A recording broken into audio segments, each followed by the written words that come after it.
accompagner dans votre chambre, monsieur.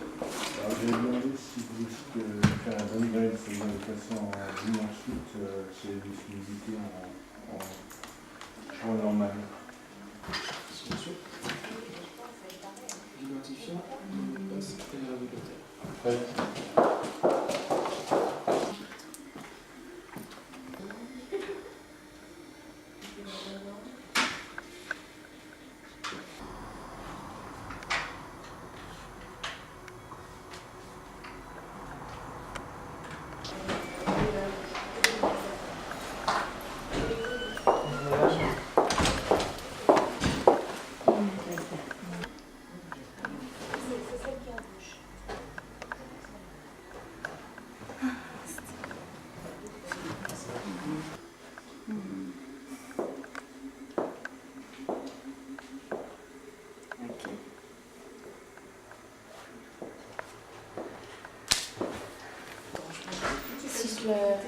Si je le mets comme ça,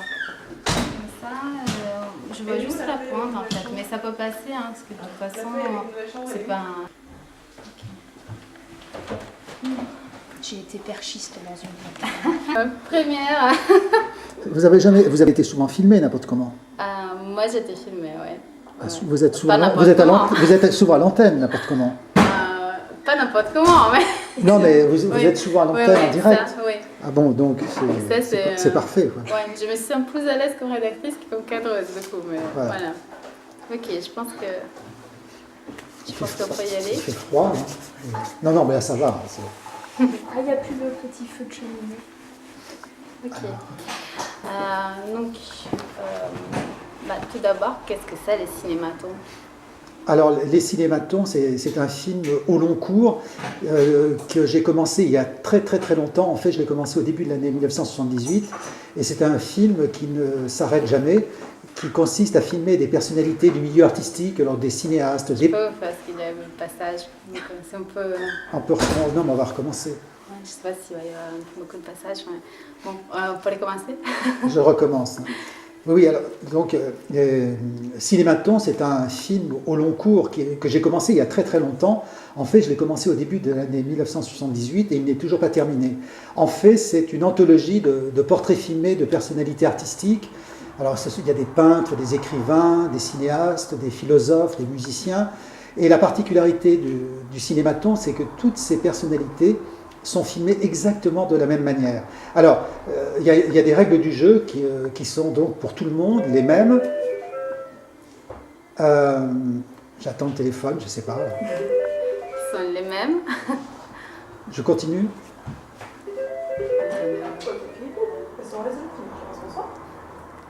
Je reprendrai là. Ouais.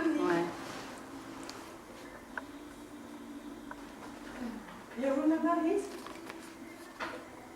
Yes, and you want a Wi-Fi code? You want Wi-Fi? Internet?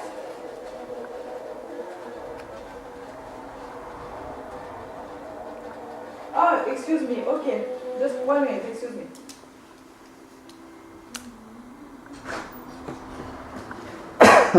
Excusez-moi, juste une question, monsieur. Est-ce que vous devez passer longtemps Oui, en fait, vous avez un appel. Non, c'est bon. Je vous en prie, je suis Merci. désolée.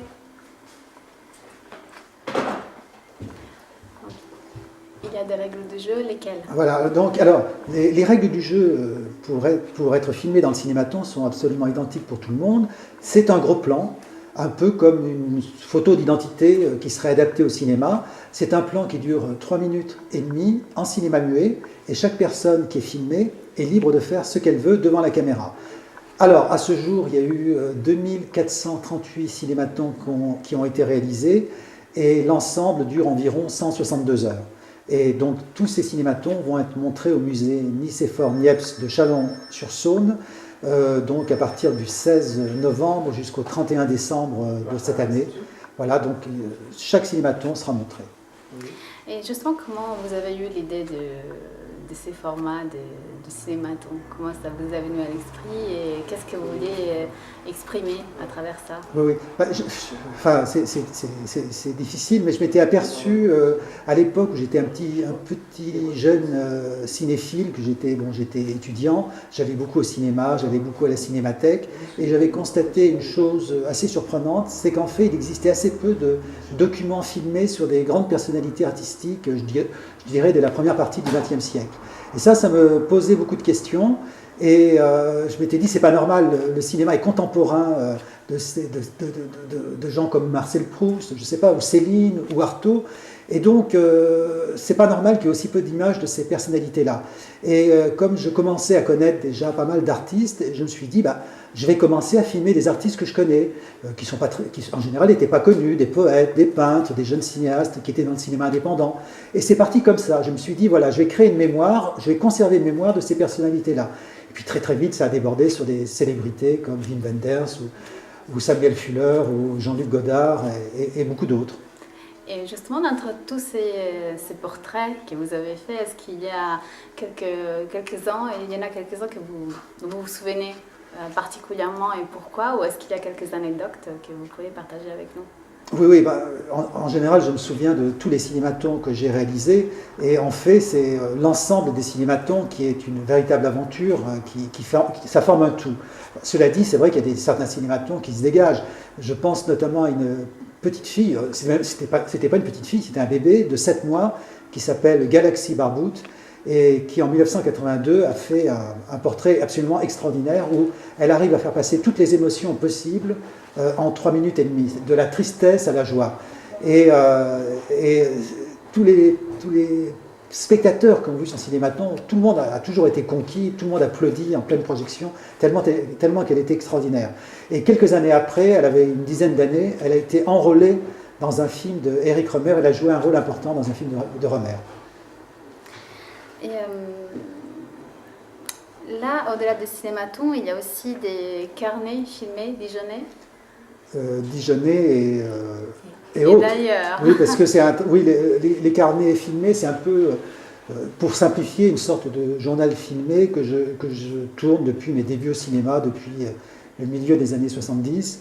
Et donc, ça peut être des carnets de voyage, ça peut être des rencontres avec des cinéastes que j'ai filmés, avec qui j'ai fait des entretiens. Ça peut être des explorations d'un pays, des explorations d'une ville. C'est des carnets de notes. Ça peut être comme ça des esquisses, des notes de préparation pour un film à venir. Ou quelquefois, ça peut être des essais avec une nouvelle caméra. Ça m'arrive aussi. Donc, c'est une sorte d'ensemble qui dure maintenant environ 175 heures. Il existe 150 épisodes qui ont été réalisés. J'ai filmé au Mexique, à Dubaï, en Grèce, en Russie, aux États-Unis, dans beaucoup de pays. Et donc ça fait une sorte de traversée cinématographique de ces 35 dernières années. Et donc c'est quelque chose que je suis toujours j'ai toujours ma caméra avec moi et je suis toujours en train de prendre des notes filmées. Je suis en train de filmer en ce moment l'entretien. Ça va sans doute être utilisé dans mes carnets filmés. Et donc dans ces carnets filmés aussi, il y en a beaucoup qui ont été tournés à Dijon. Pourquoi Dijon? Parce que j'ai vécu dans ma jeunesse à Dijon, donc c'est une ville que je connais bien et j'ai encore de la famille à Dijon. Et notamment, j'ai fait il y a quelques années un film qui s'appelle Promenade dans les lieux de ma jeunesse dijonnaise. Et donc, qui est un seul plan de 1h02 où je pars de la gare et je vais dans tous les endroits qui ont compté dans ma vie, de l'église Saint-Bénigne à la rue Victor Dumais où j'habitais quand j'étais enfant, à l'école du Petit Potet où j'étais élève, etc., etc. Et donc c'est une dérive comme ça, une déambulation dans Dijon. Voilà. En fait, qu'est-ce qui vous inspire? Quel est le fil rouge? C'est les endroits que vous aimez? C'est les choses qui vous touchent, qui vous suscitent de l'émotion? Mais c'est aussi des personnes. Dans mes carnets filmés, il y a un certain nombre de personnes qu'on retrouve depuis très longtemps et de façon récurrente. J'ai des amis je pense par exemple à un cinéaste qui s'appelle Joseph Morder, qui lui-même tient un journal filmé depuis 1967, et c'est quelqu'un qu'on retrouve dans mes carnets filmés depuis les débuts. Et donc ce sont souvent des rencontres avec des gens que j'admire. C'est à la fois des personnes, c'est à la fois des lieux, quelquefois des lieux absolument insolites, ou quelquefois ce sont des lieux archi connus, mais je les filme à ma façon, d'une façon complètement différente de ce qu'elles sont filmées normalement, soit au cinéma ou à la télévision. Donc je porte un autre regard. Voilà, donc c'est assez jubilatoire aussi de faire ce travail-là, parce que c'est un travail libre, c'est complètement indépendant. C'est un film qui ne peut pas être produit par une production, donc c'est un film que j'autoproduis, donc c'est au gré de mes déplacements, de mes rencontres, de mes voyages. Par rapport à ça, effectivement, on dit que votre production est très éclectique et que c'est difficile de définir votre travail et de vous résumer dans quelques mots ou de mettre dans une case. Vous, quelle est la définition que vous donneriez de votre travail, de votre approche artistique? Souvent on dit que je suis un inclassable. Souvent pour me définir, on dit Gérard Courant, l'inclassable du cinéma ou l'inclassable du cinéma français. Donc moi je le prends, je trouve ça bien de ne pas être dans une case, mais en fait on peut toujours se définir un artiste quel qu'il soit.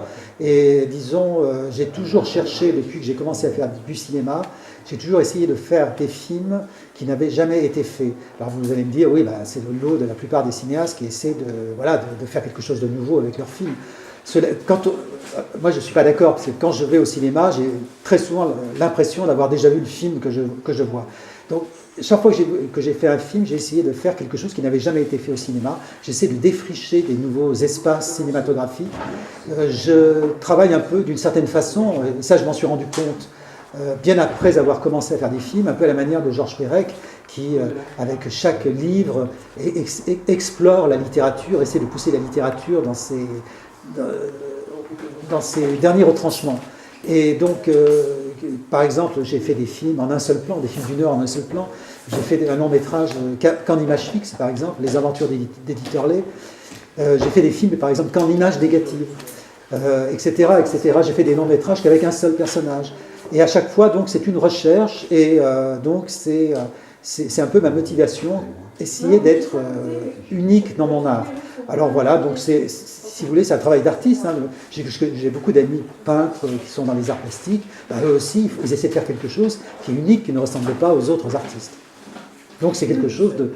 C'est simple. Voilà.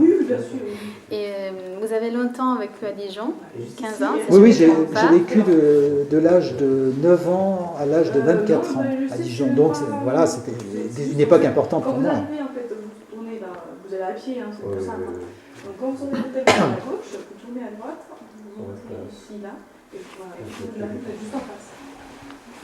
Et je ne sais même pas si vous n'avez pas une entrée par derrière.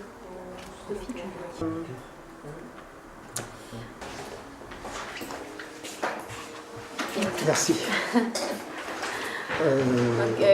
Comment décrivez-vous votre rapport avec Dijon, votre lien avec Dijon?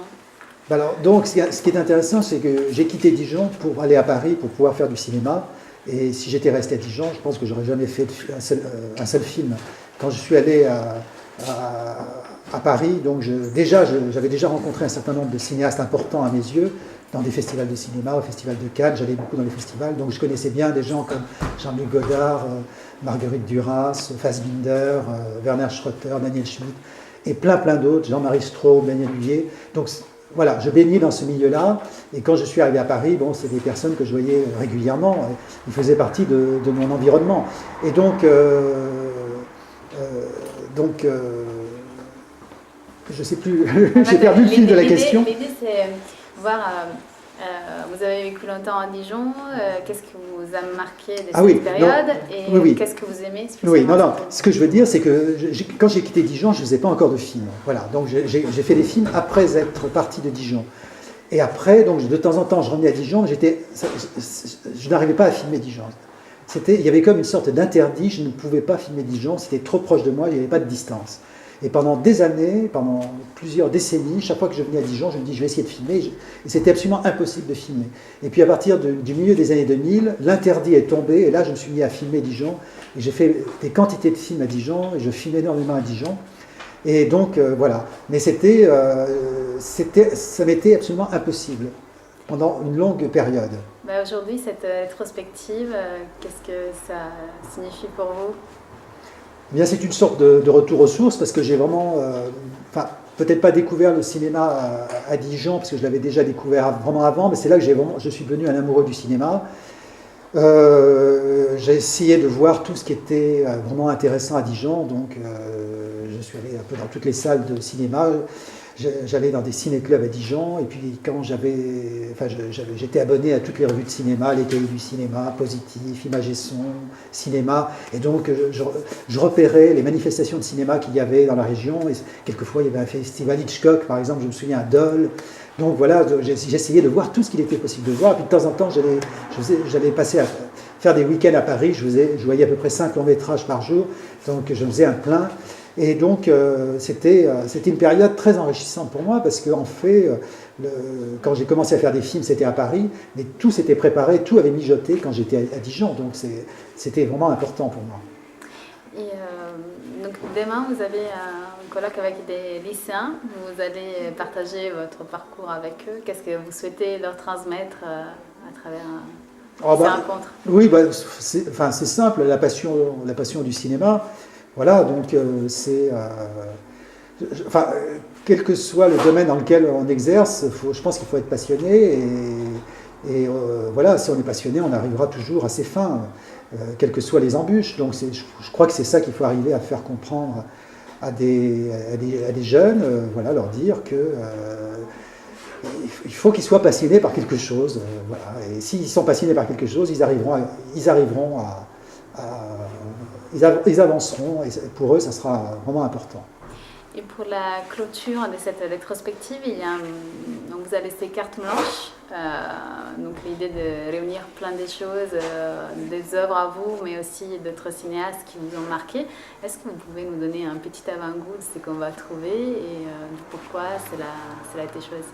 Alors, je n'ai pas le programme, je ne sais pas ce que c'est. Non, c'est les compressions que tu as choisi et que tu as réalisé en fait. Ah c'est ça, d'accord, oui. Puis il y a aussi le film de Godard, Les Vivre sa vie. Oui. Donc on m'avait demandé de choisir un film que j'aimais, donc j'ai choisi Vivre sa vie, qui est un des premiers films de Godard, un de ses meilleurs, et qui est un film, là aussi, sur la passion du cinéma, sur la passion d'une femme, avec Anna Karina, qui était la femme de Godard, et donc c'est un film très profond et très fort et très émouvant.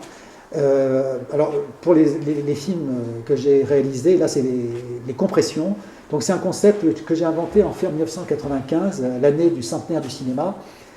Donc, un festival m'avait demandé de faire un film pour le centenaire du cinéma, et j'ai eu l'idée de faire une compression d'un film, c'est-à-dire de prendre un film. Alors, ce film, c'était Alphaville, encore de Godard, et donc, il dure à peu près 1h30, et de le compresser en un film de 3 minutes, pardon. Et voilà, donc. Et quand on voit le film, on peut suivre le film. Si on connaît le film, on peut le suivre parfaitement. Il ne manque pas un seul plan, on voit tout le film. Et je me suis lancé dans cette série pour faire des compressions parce que je m'étais aperçu vers le début des années 90 que je rencontrais des cinéphiles, vraiment des gens qui aimaient le cinéma. Alors c'était très bizarre parce qu'ils aimaient le cinéma, mais ils n'avaient plus une vision globale du cinéma. Au contraire des générations précédentes. Quand j'ai appris le cinéma, j'ai commencé à lire des revues et on m'a appris l'histoire du cinéma. Il y avait d'abord le cinéma muet, après on est passé au cinéma parlant, après le cinéma en couleur, etc. Les différents cinémas, le cinéma soviétique, le cinéma américain, etc., etc. Les avant-gardes, et puis après les nouvelles vagues, les nouvelles vagues, le cinéma novo, toutes les nouvelles vagues dans les pays de l'Est, au Japon, etc., etc. Donc on avait obligatoirement une vision globale du cinéma, c'est-à-dire que le cinéma avait une durée d'existence qui n'était pas très importante, puisqu'il est né en 1895, donc on pouvait avoir cette vision globale. Et à partir du début des années 90, de plus en plus de cinéphiles n'avaient plus cette vision globale. Alors je me suis dit, si aujourd'hui, en 1995, il y a des amoureux du cinéma, ils n'ont même plus cette vision globale, qu'est-ce que ça va être dans 20 ans, dans 50 ans, dans 100 ans. Donc l'idée, comme ça, est partie, voilà, je vais faire des compressions de films que j'aime, des films que je défends, et au moins, quelqu'un qui n'a pas le temps d'aller voir un long métrage, voilà, il va voir cette compression, ça dure 3-4 minutes selon la durée du film original, et ça va peut-être lui donner envie de découvrir ce film. Donc c'est parti, voilà, c'est une idée toute simple. Ok. Écoutez, il y a quelque chose que vous souhaitez ajouter moi, moi, je pense qu'on a vu les cahiers dijonnais, les errances, là, on a vu la fin, Ouais, on a oui. vu le cinématon. Quels sont vos projets à venir, peut-être? Moi, je dis toujours que je n'ai pas de projet, je fais des films. Donc je tourne donc en permanence mes cinématons et mes autres séries de portraits filmés, parce qu'il existe aussi la série Portrait de groupe, couple, lire. Il y a à peu près une quinzaine de séries, donc je fais aussi toujours mes carnets filmés. Et puis je suis toujours aussi sur d'autres projets. Et puis j'ai sans arrêt maintenant des commandes, des institutions. Donc je tourne donc au gré de mes voyages, de mes envies. Voilà. Donc j'aurai des projets peut-être le jour où j'arrêterai mes séries cinématographiques, j'arrêterai les cinématons, j'arrêterai mes carnets filmés. Si j'arrêtais un jour, alors peut-être qu'à ce moment-là j'aurai des projets. Et vous avez reçu nombre des prix, mais globalement, si on vous posait la question, quelle est la plus belle reconnaissance professionnelle que vous avez eue? Oh non, c'est que moi je dirais c'est de pouvoir exister encore aujourd'hui, parce que c'est de plus en plus difficile de montrer du cinéma indépendant, c'est de plus en plus difficile de réaliser, de trouver de l'argent pour faire du cinéma indépendant. Donc le fait d'être encore aujourd'hui à faire des films, pour moi c'est la principale victoire. Parce que j'ai tellement rencontré de cinéastes qui se sont cassés la gueule à un moment donné, qui ont arrêté de faire du cinéma. Alors peut-être parce qu'ils n'avaient pas assez de talent, peut-être parce qu'ils n'étaient pas assez passionnés par le cinéma, pour X raisons. Donc vraiment de pouvoir durer dans ces métiers artistiques, je pense que c'est la principale qualité. Est-ce qu'on pourrait prendre cette question-là, parce qu'il y a eu du passage entre-temps? Juste cette dernière, bon, au-delà de... Attendez, parce qu'il y a encore du passage. Oui. Parce que c'était sur le début des phrases, Oui. donc ça va être dur de couper après. Ok. Oui, non, je dirais que la principale qualité, c'est d'avoir pu durer, c'est-à-dire de pouvoir encore faire du cinéma aujourd'hui, de trouver les moyens de faire des films aujourd'hui, parce que c'est de plus en plus difficile de produire du cinéma indépendant, de diffuser du cinéma indépendant, et de pouvoir continuer à montrer, de pouvoir continuer à faire des films, de pouvoir continuer à les montrer. Pour moi, c'est la victoire, c'est ma victoire, parce que dans ces métiers artistiques, le plus difficile, c'est de durer. Et donc, voilà, je suis toujours là, je suis toujours vivant, et je fais toujours des films. Très bien. Si vous voulez rester assis, je vais peut-être vous filmer un peu, vous savez, pour avoir des plans des coupes, les yeux, les mains, et voilà. On a des pages. J'en profite, j'ai la prof qui a rappelé.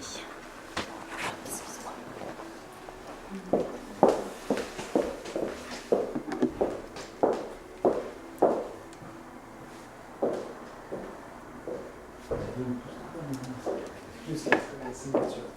Ah, bah, j'aime bien. Et c'est un sujet qui va durer environ combien de minutes? Je pense que ça va faire genre 2 minutes. Ah ouais, ça va, alors là, il y a trop de matière. Alors. Mais des fois, on garde aussi des choses, on va dire un stock, comme ça. Mais, parce que là, vous êtes sur bande ou sur carte. carte. Sur carte. Donc après, les cartes, vous les gardez? Les cartes, on les formate en fait après. On met les rushs dans l'ordinateur et après on vide. Non, après, vous perdez les rushs alors.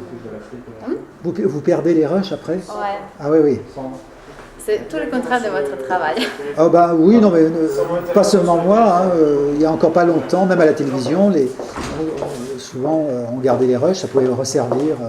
C'est bon pour demain matin. Ah bon? Oui.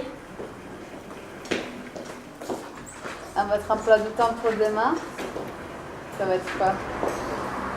Donc demain matin au lycée du Castel, après, qu'est-ce qui... Alors après, il y a 2 séances l'après-midi. Qui Et sont où CRDP, Maison de l'étudiant, et le Godard au de Vosges, Ah oui, c'est ça. Oui. le soir. Et Compression de vivre sa vie, Voilà. qui normalement on passe après et non Oui. pas avant. Enfin, on pourrait passer avant et après, mais normalement c'est mieux de le montrer après. Et Alors le CRDP, c'est important parce que c'était le lieu où il y avait le fameux ciné-club universitaire que j'avais relancé en 1975 à la fac. Le ciné-club avait existé, il s'était arrêté et donc on avait relancé. Et il y avait une superbe salle qui était équipée en 35 mm. Et bon, je ne sais pas comment exactement elle est, mais je crois qu'elle n'a pas beaucoup changé. Mais en tout cas, à ce moment-là, on avait une projection vraiment hyper professionnelle. voilà, ils ont refait la salle, effectivement. Mais ils se sont séparés de tout ce qui était projecteur. Ça, c'est vraiment dommage, parce qu'ils étaient équipés en 35. Ouais. Ça, c'est... Oui. Mais dans les amphithéâtres aussi, Aristote Platon. Ah ben ça aussi, oui. Il y avait 35 oui, les projections et 16. aussi, oui, bien sûr. Ouais. Alors il nous était arrivé une fois, dans notre programmation, j'avais programmé La Passion de Jeanne d'Arc de Dreyer, et le film, on n'a pas pu le passer parce que le film, il venait d'un distributeur, bon, et donc le projectionniste s'est aperçu que c'était une copie flamme. Il y avait encore en 1975 des copies flammes qui circulaient, tu vois. Ça c'est incroyable.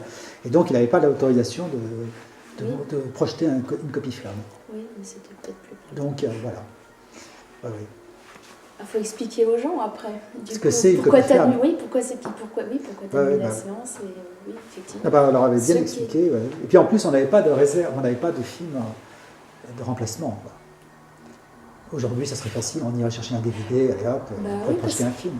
Parce que ça a été retiré quand, théoriquement, de la circulation des copies. Bien avant. Je ne sais pas ce que ce film faisait. Parce que, ou peut-être c'était un film, je sais, non, mais ça devait être un film. Bon, c'était la Fédération française des ciné-clubs, donc il y avait soit des films qui étaient à eux, donc ils avaient racheté les droits, ou très souvent, ils allaient directement ils demandaient au distributeur. Donc, normalement, un distributeur n'avait pas à avoir de copie flamme. Je ne sais pas, enfin, voilà, j'ai jamais su le fond de l'histoire. Ouais, c'est étonnant, ça. Ah, oui. Et c'est tombé sur La Passion de Jeanne d'Arc. N'importe comment, ça ne pouvait tomber que sur un bon film, parce qu'on avait vraiment fait des films extraordinaires. Et est-ce que vous pensez qu'on pourrait avoir quelques extraits des films en parler que vous montrez en tant qu'image d'illustration, en fait? Oui, bien sûr, mais je peux peut-être vous prêter un film. Peut-être Promenade dans les lieux de mon enfance dijonnaise, parce que j'ai plusieurs DVD, mais éventuellement, comme c'est sur Dijon. Bah oui, ça on peut le récupérer demain matin. Ah bah, je peux vous le donner là même si vous voulez. Ah bah oui, c'est parfait comme ça. Parce que je vais le chercher dans la chambre, là je suis à l'hôtel. Donc, Ok. Voilà, oui. je pense que c'est bon. Oui. Voilà, vous avez des témoignages de mon premier tournage à Dijon. Aujourd'hui, nouvelle voiture, nouvelle ville, premier tournage. Est-ce que vous êtes depuis combien de jours à Dijon? Dijon, en fait, j'ai fait une semaine il y a 2 semaines, et là, je viens d'arriver hier soir. Donc, ah oui. Tout nouveau, quoi. Bah, ils te mettent dans le bain très vite comme ça. Bah oui, je vois. Alors, il y a une chose qu'on pourrait faire pour que ça vous aide pour votre sujet, c'est de faire votre cinématon. Comme ça vous permettrait de comprendre, de ressentir, de voir, d'avoir accès à l'expérience. Ouais. T'as dit que t'étais plus à l'aise devant la caméra que derrière. Ouais, mais ça, je sais pas si mon employeur, c'est bien qu'il le sache. Ah ben non, mais on peut ne pas lui dire. Hein? On peut ne pas lui dire. Voilà, N'importe comment, l'employeur, il a rien à voir là-dedans, n'importe comment. Le cinématon, c'est quelque chose... si vous voulez, on les fait. D'accord, bah écoutez, où est-ce que... Alors, le principe du cinématon, donc je laisse le choix. Hein, je n'impose pas le choix, je laisse le choix du lieu. Dites-moi ce qui vous paraît bien, et moi je m'adapte par rapport à... Par rapport à ce que je vous Voilà. dis, en fait.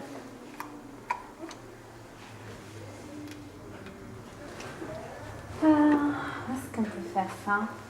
Mes choix. Oui. Mais l'écriture, ça vaut ou pas? Ah oui, bien sûr. C'est bon? D'accord.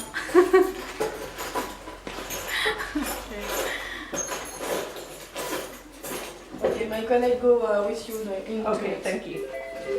Monsieur. Wi-Fi. Oui. S'il vous plaît. Philippe Lebon, parce qu'on va dire bonsoir. Allô? Oui. Bonsoir monsieur. Oui, tout à fait.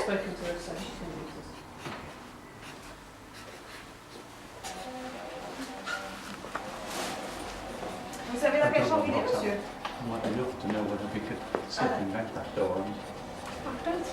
Vous m'avez dit que je connais le bureau?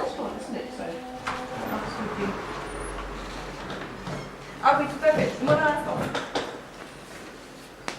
Vous avez une utilisateur ici, le mot de passe là, et le réseau qui est là. Oui, effectivement, c'est un appel. Non, vous ne savez. Oui, tout à fait. Également. Vous avez la clé du room service qui est dans le tiroir. Ou même sur le bureau.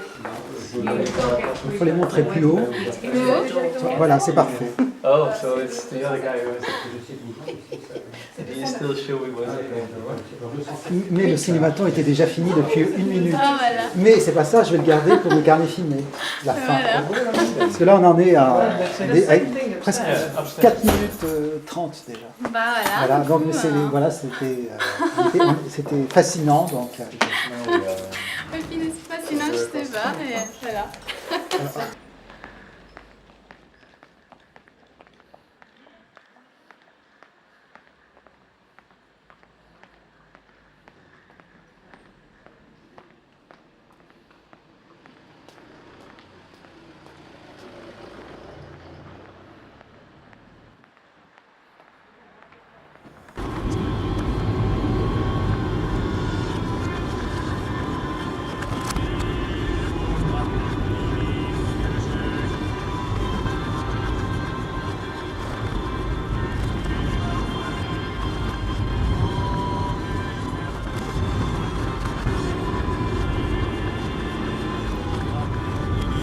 Je suis pas là.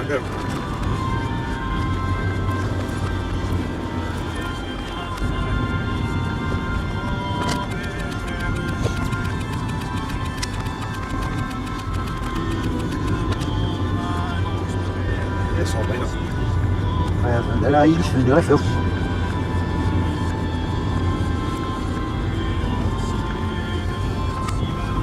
بس مفروض عليك خمسة بشيلو كل يوم صفر. Alors, les douches, week-end, pas si cher. Alors, vivre, bref. Alors, pas. Alors, en fait, je vais être dans ça, faut pas aller ça. C'est le bédolier. On va revenir de ça, fort alors.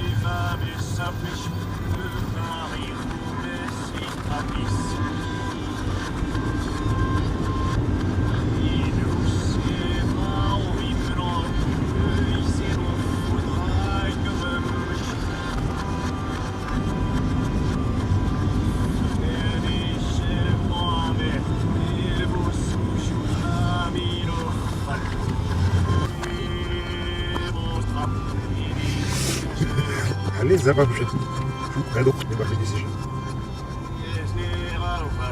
Ah, il y a eu une putain.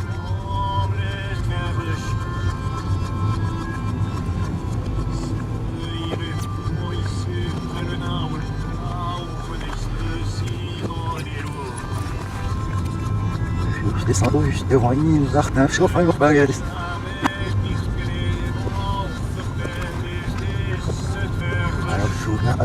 Alles 6 und ich dachte mir, alles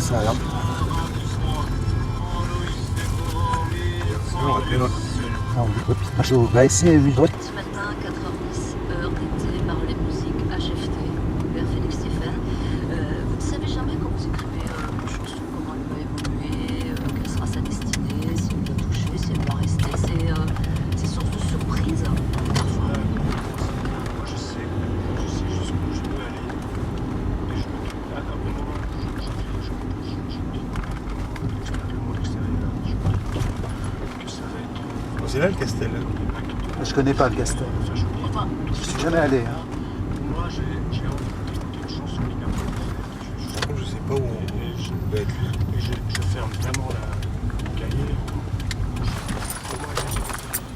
Enfin, c'est à ce moment-là où je. Alors Aurélie Lance. et Nico à l'école. Le seul truc qui m'embêterait, c'est que je suis sûr qu'on peut pas fumer ici.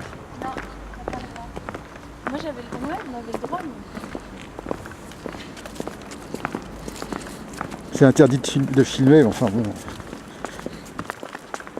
Si, il y a un panneau qui te dit bienvenue. Ah oui, ça.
شو ما كاينش يطلق معاه انا يحسس يدافع فلوسي دروك عايز هو بيش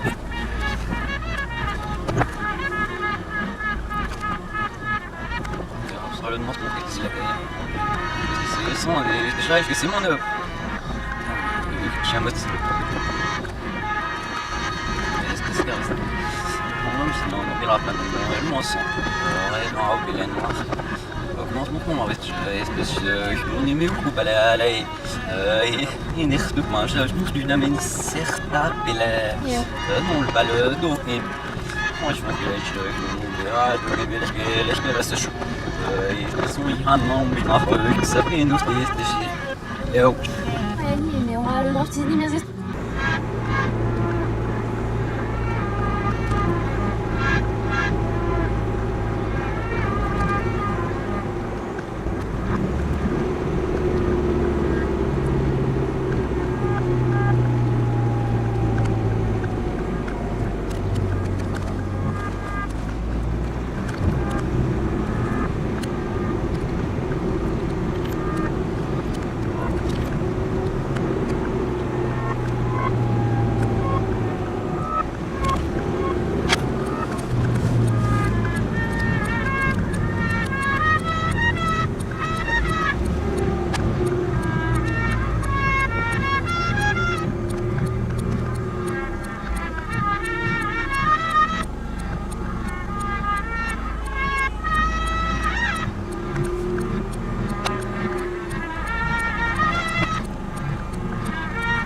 mais gleich mal gelöscht.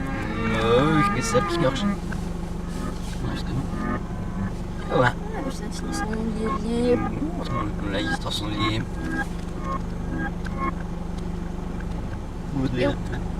Oui, en distance sont liés.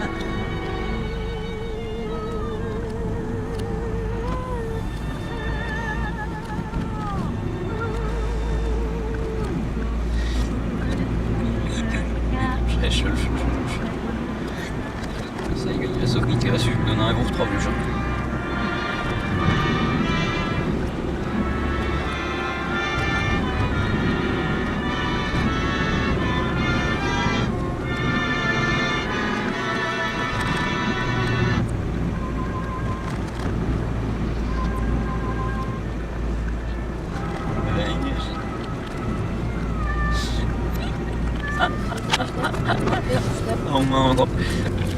On doit pas juste on va et son va que dessus.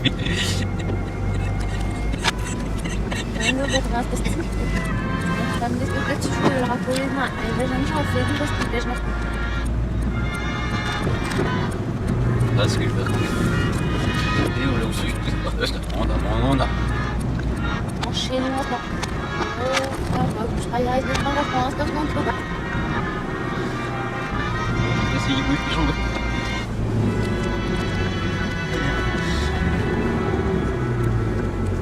صوت الجديد نلقى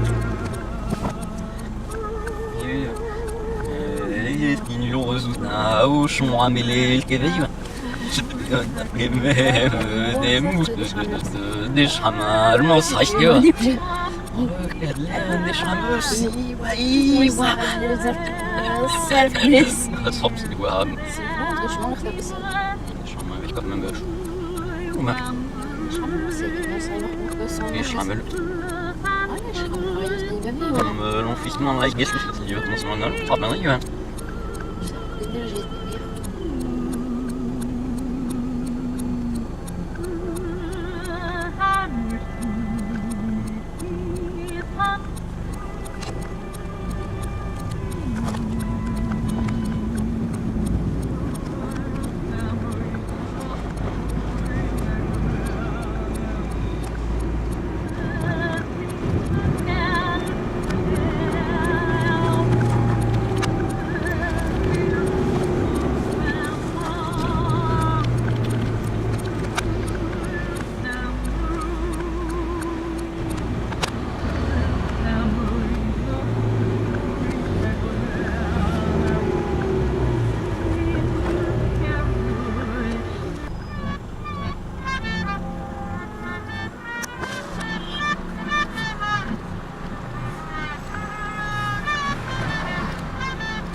Ne pars pas comme ça, oh, ne pars pas.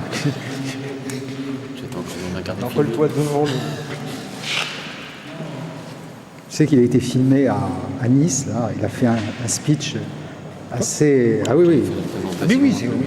Dans les carnets de Nice, là. Et alors, puisque nous avons la caméra, où en es-tu dans ton cinéma maintenant? J'en suis à 1500 là. Mais je suis un peu en stand-by. Mais je vais reprendre. Dès que j'ai un peu plus de temps, je repars. Il faut que je finisse quelques critiques DVD. Donc...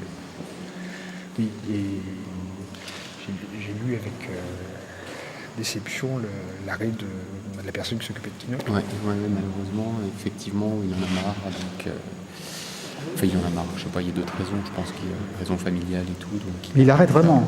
Ouais, ouais, Mais il le a site demandé- reste ouvert quand même. Bah, tout ce qui est en archive va rester, ouais, effectivement. Mais Les questions comptent, toi, tu peux le reprendre.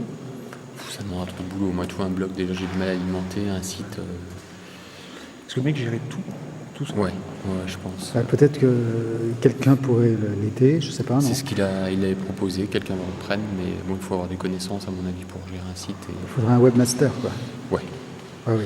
Non, mais oui. Nicolas, tu te sens pas de... Je suis pas du tout webmaster, c'est ça le problème. Il n'y a pas que ça comme problème, c'est quand même d'un niveau élevé. Non, mais c'est dommage, parce que c'était vraiment un très très bon site, il faut reconnaître.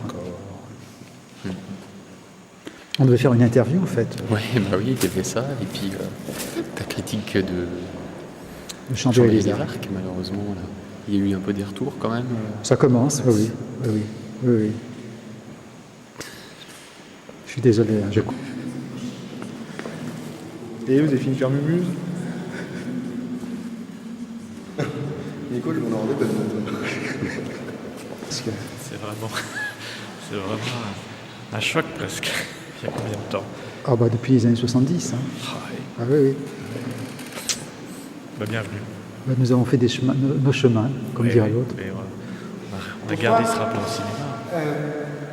Je vais être très très bref. Je suis juste ravi que la Cinémathèque puisse une nouvelle fois être présente au consortium, d'autant plus ravi que Gérard Courant, qui est ici,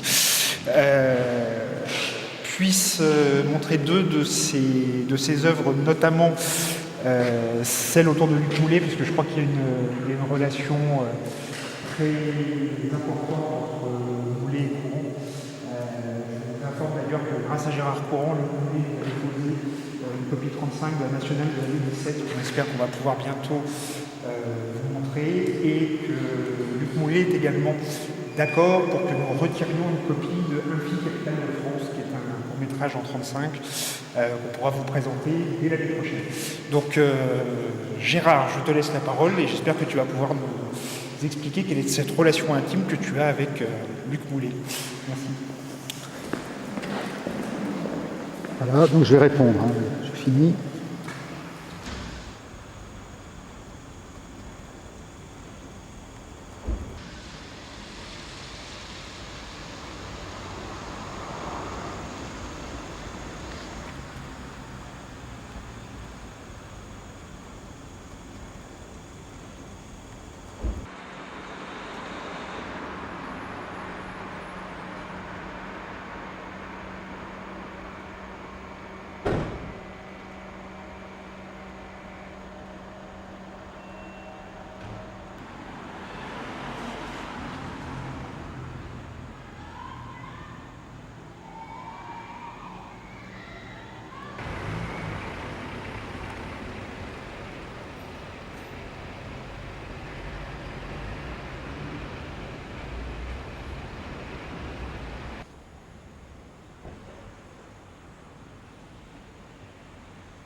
vomit pas, Philippe, pour une fois.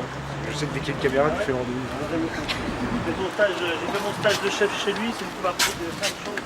Ah bah là, je comprends. Franchement, les adjoints d'un groupe, tu t'aurais les gens dans ah si, oui, oui. Des pays particuliers, là.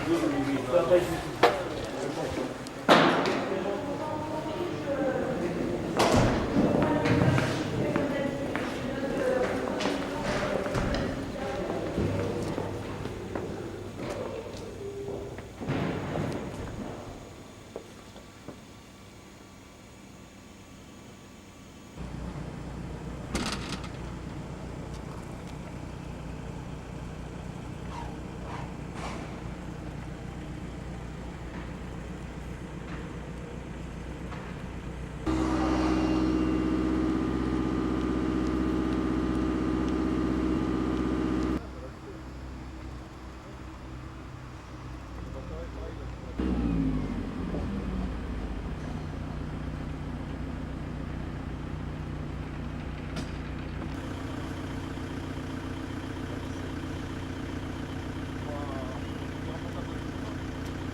C'est un breakage.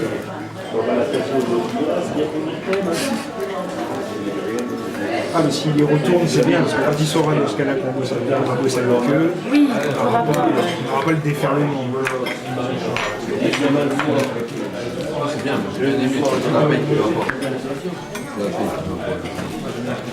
déjà, tu peux pas t'empêcher, c'est fou.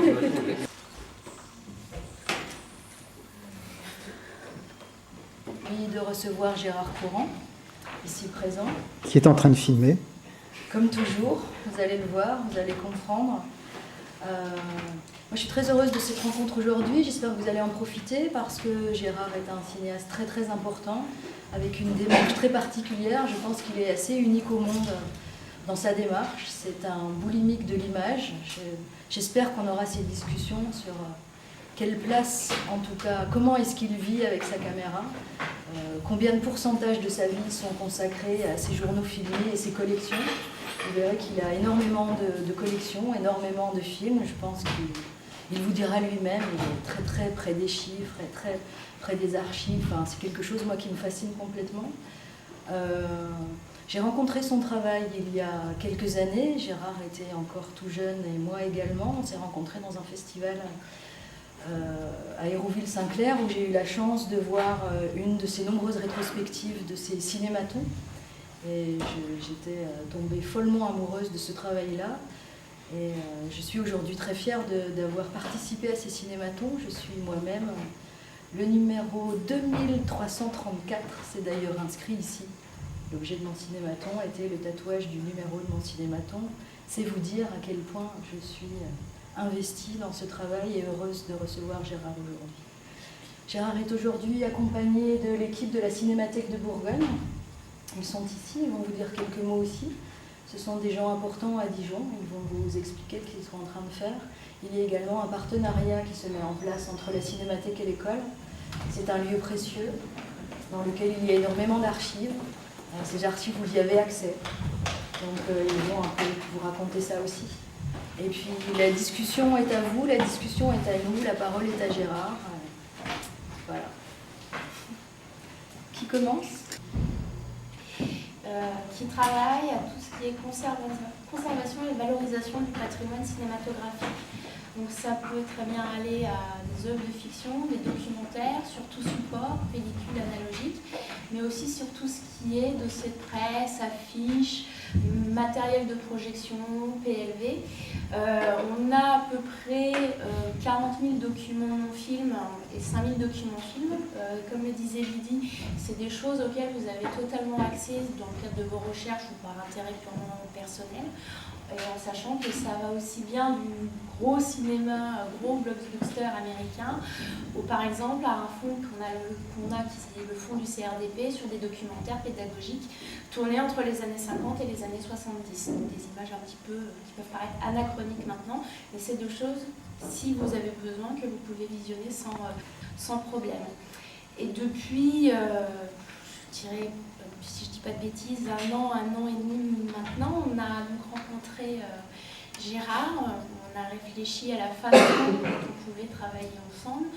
On est très heureux de la rétrospective qu'on lui a consacrée la semaine dernière, qui n'est pas tout à fait finie parce qu'il y a la présentation de son travail aujourd'hui devant vous. Mais il y a aussi un partenariat qui s'est tissé avec le musée de la photo à Châlons, où justement on a l'intégrale des cinématons qui est diffusée jusqu'au 31 décembre. Donc si vous êtes intrigué, intéressé par le travail des cinématons, sachez que vous y avez accès au musée de la photo jusqu'au 31. D'autant plus que Gérard régulièrement nous dépose ses œuvres, on est assez fiers de ça, il nous fait confiance à ce niveau-là. On a une œuvre qui est consultable sur notre site. Donc pareil, si vous voulez aller plus en avant dans la connaissance de son travail ou si vous avez besoin tout simplement, n'hésitez pas à prendre contact avec nous. Nous sommes là pour ça. Et je vais laisser la parole à Gérard puisque c'est lui la star du jour.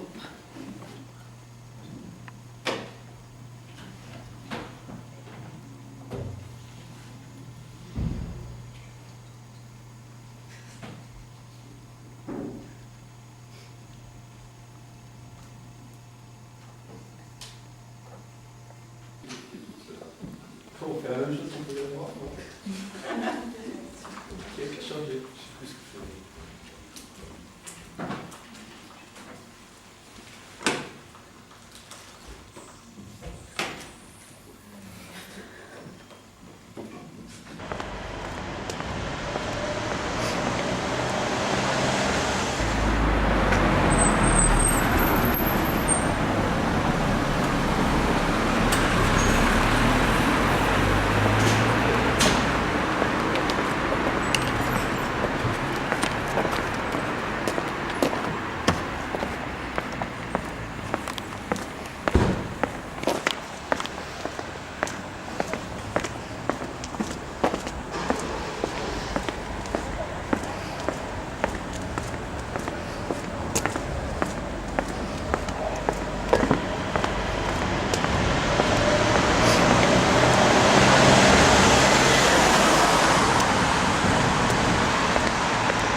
arriver.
Il est fermier par rapport au goût, donc ça...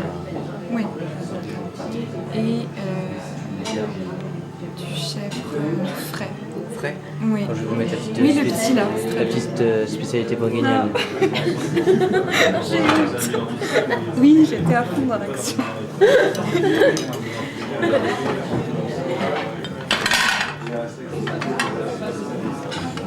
Alors, je vous ai mis dans l'ordre de dégustation. Vous commencerez par le fromage de chèvre fermier.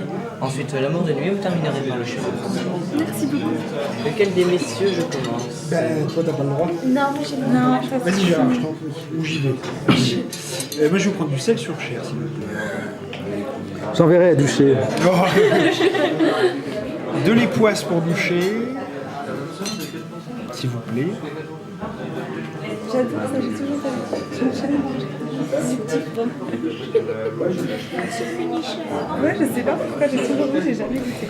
T'as pas pris de citron, quoi? Non. Je vais prendre du citron. Est-ce que tu veux quelque chose?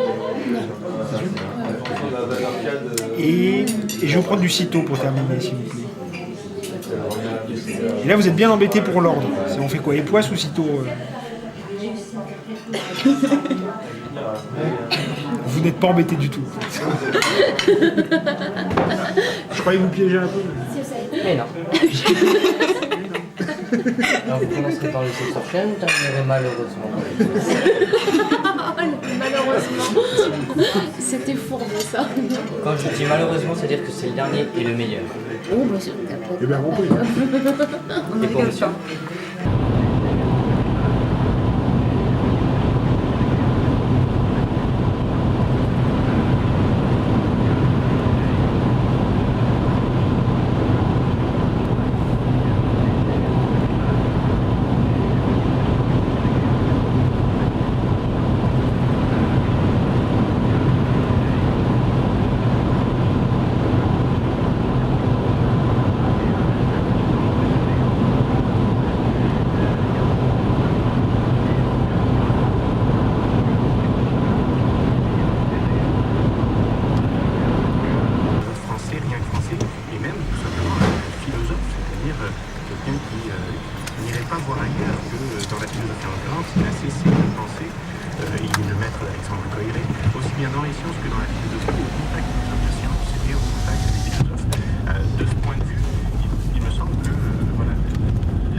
Le Chalonnais ne veut pas mettre son clignotant.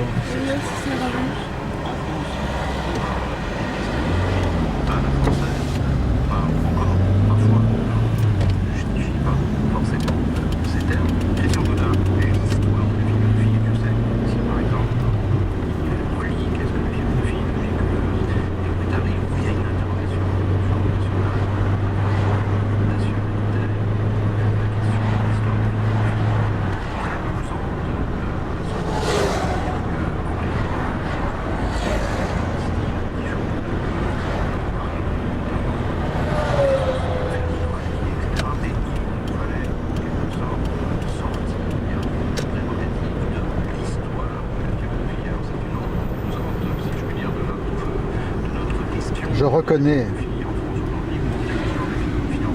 Par exemple, voilà. Implicitement, vous posez là une question qui est également redoutable, c'est la question de savoir s'il existe une histoire de la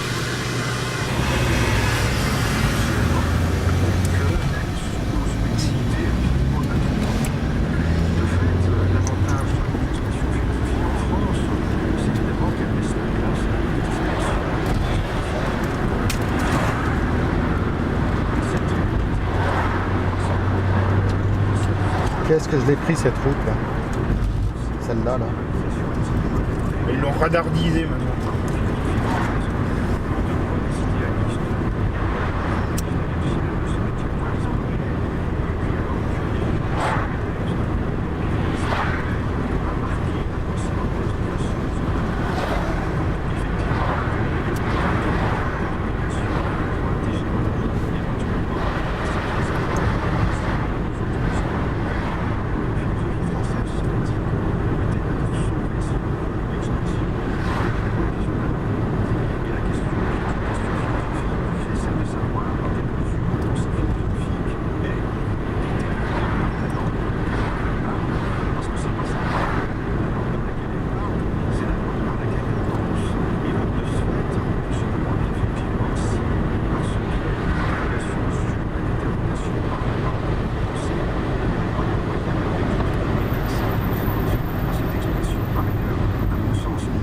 assiste à la destruction du fameux toboggan.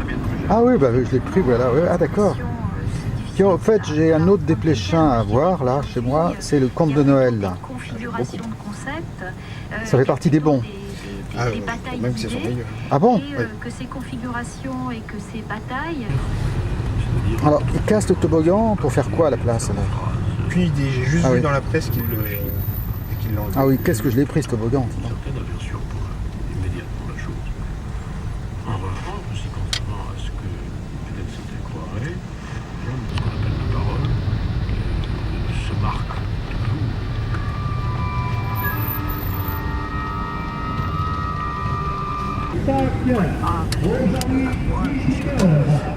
Pour petits et grands de présenter le spectacle du jour cirque Buller. Voilà, santé par là. Donc toi, tu penses que ça prend ça? Oui. Je regarde sur Presse Ministère le nombre de Blu-ray qui sont à vendre. Ça augmente petit à petit, donc ça veut dire qu'il y a de plus en plus sur le marché. Mais quand même, on est très très loin du DVD, hein, très très loin.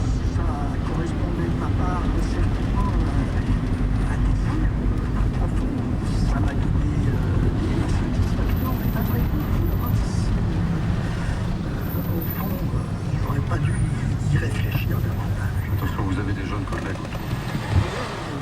Alors, ils nous écoutent. Alors, pourquoi réfléchir davantage? Parler de philosophie devant des élèves, trouver le moyen de leur communiquer quelque chose, ça ne marche pas toujours. C'est d'une certaine façon enivrant, mais c'est aussi extrêmement dangereux et inquiétant. On les forme à la philosophie. Quelle philosophie les forme-t-on? Est-ce qu'en les formant, on ne les déforme pas? Enfin, toutes ces questions sont extrêmement... à partir de là, on commence à se poser. On n'en sort plus.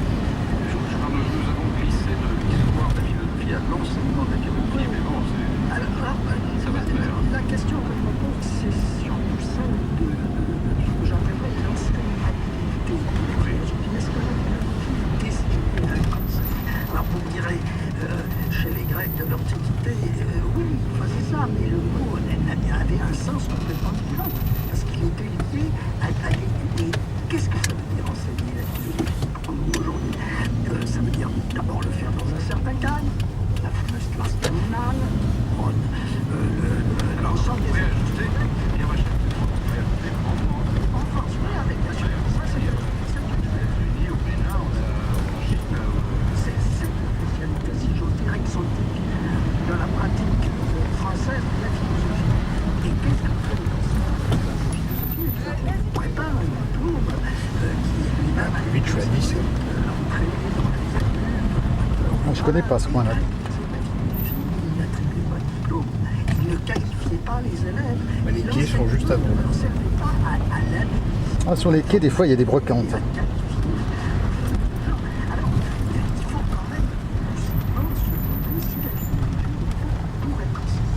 Je vais certainement brouiller avec beaucoup de gens en disant ça, mais si la philosophie cessait d'être enseignée en France, et surtout comme elle est, je n'en ferai pas personnellement. Je serais décret qu'il ne passait pas par de philosophie. Bien sûr, il n'y a pas une place.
le temps est toujours compté.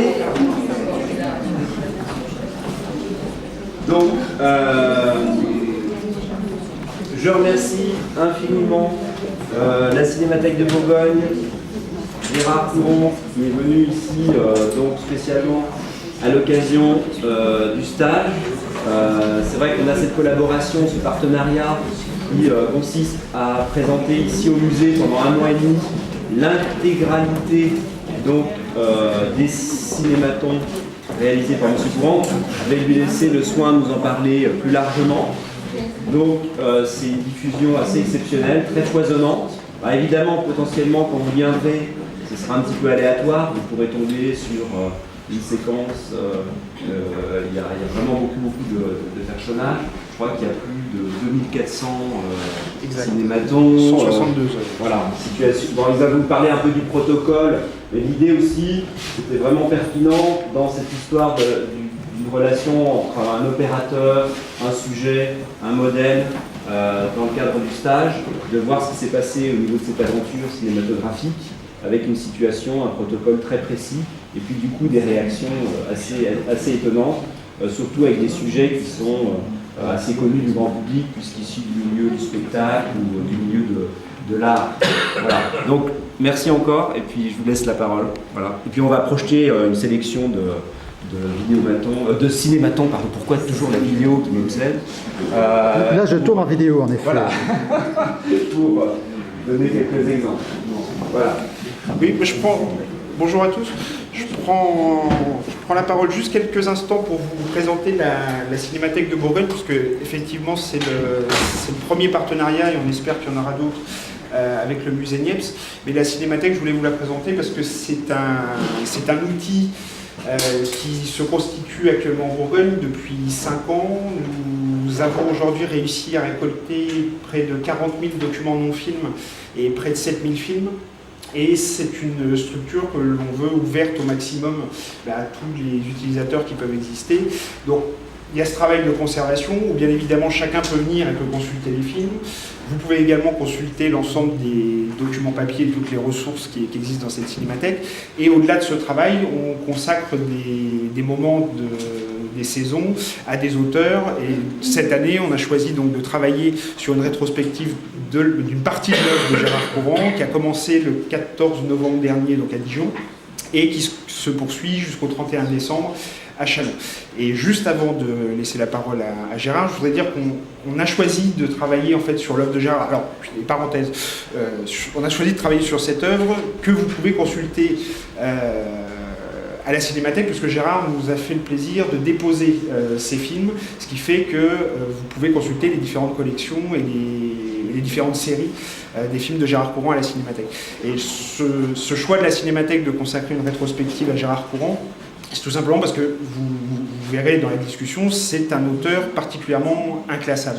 Et c'est ça qu'on a voulu proposer au public pendant tout le temps de cette rétrospective, c'est de parcourir une œuvre dont finalement on n'arrive pas à donner réellement la définition de quelle est la place dans laquelle on peut mettre Gérard Courant. Mais Gérard, la Cinémathèque se trouve à Dijon, sur le campus.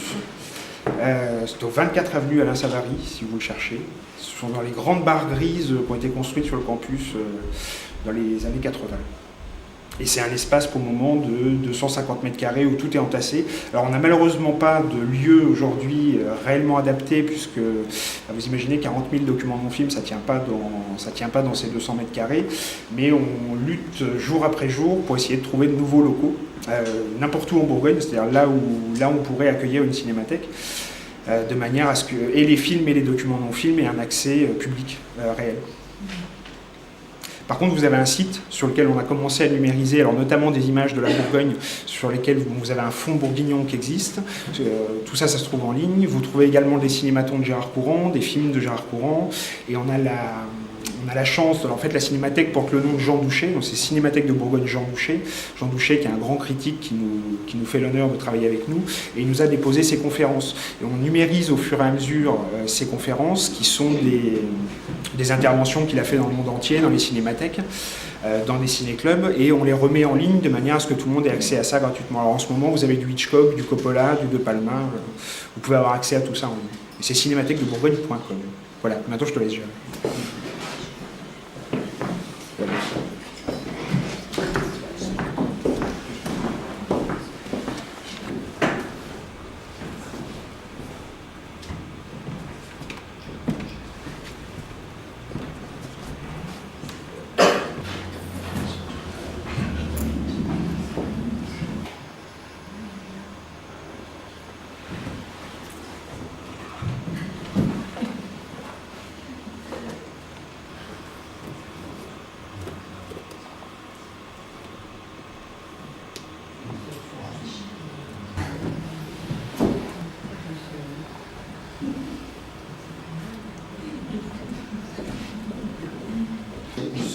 Ah bah bien sûr, non mais là par exemple, déjà, on peut dégager les différents types de comportements, déjà entre les différents sociologiques.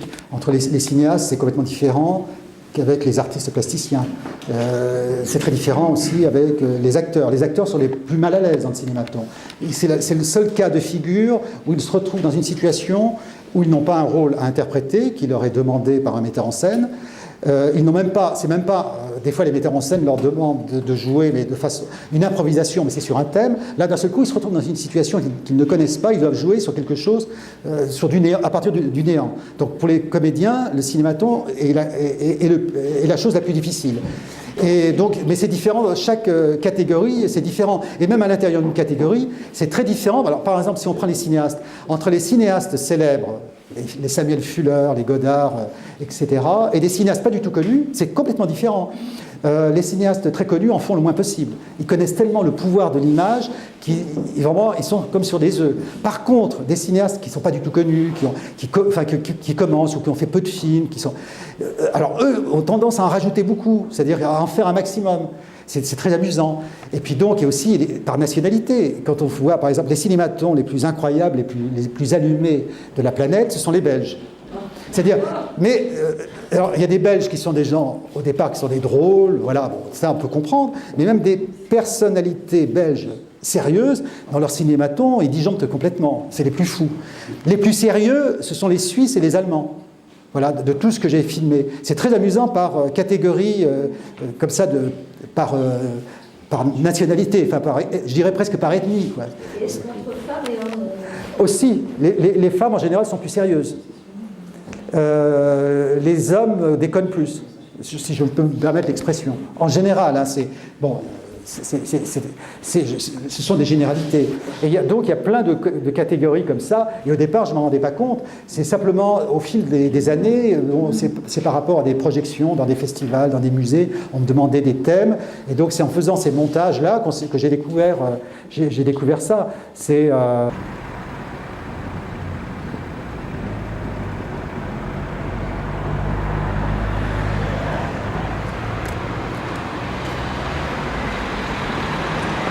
On peut y aller. Hein.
qui te ferait plaisir, Gérard?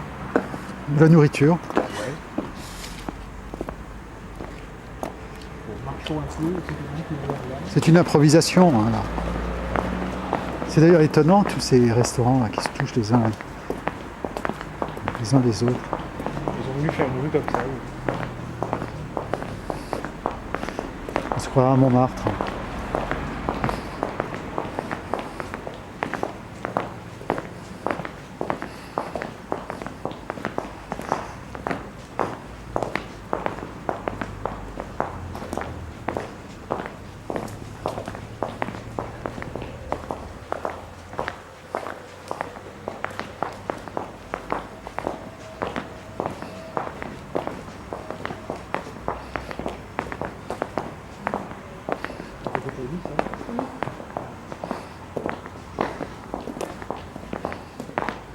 Je vous laisse choisir. Hein.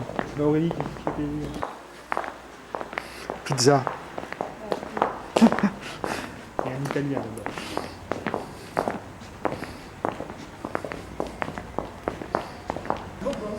Dorade royale grillée et gigotin de cuisseau de chevreuil rôti.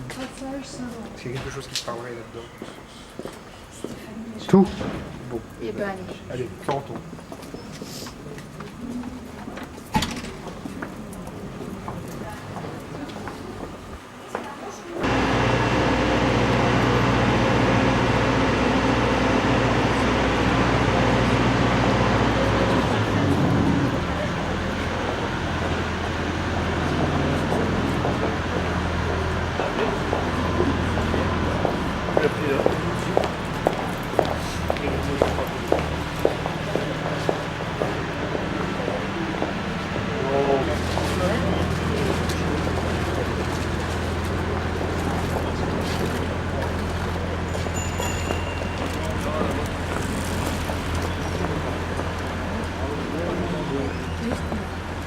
Cryptoplaxé.